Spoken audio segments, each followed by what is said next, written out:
The race for New York City mayor is heating up, with Democratic frontrunner Zohran Mamdani under fire for his proposed $10 billion socialist agenda at this week's debate, and how he struggled to explain how he's going to pay for it.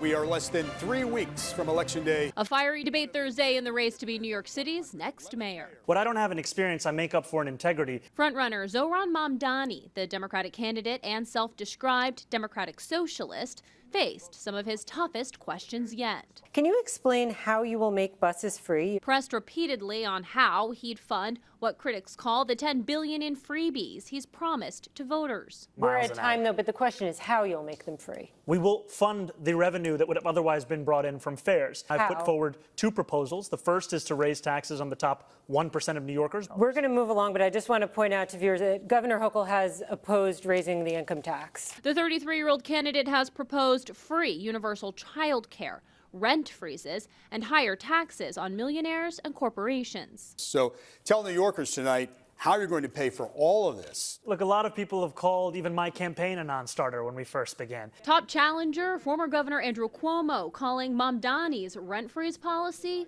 a half-baked idea. Freeze the rent only postpones the rent, because then you have to have an increase to cover the costs, otherwise the building is going to go bankrupt. And it does nothing for the majority of renters who aren't in these rent-stabilized units. Cuomo, though, taking heat as well for his own record as governor. You resigned from office amid sexual harassment and COVID-related scandals. It was a political report, and that there was no basis to it. Another hot topic, the Israel-Hamas war, and what has come across as Mamdani's hesitancy to condemn the Islamic terror group. You were asked if Hamas should lay down its weapons. Some say they found your answer confusing. You said, quote, "I don't really have opinions about the future of Hamas." Of course, I believe that they should lay down their arms.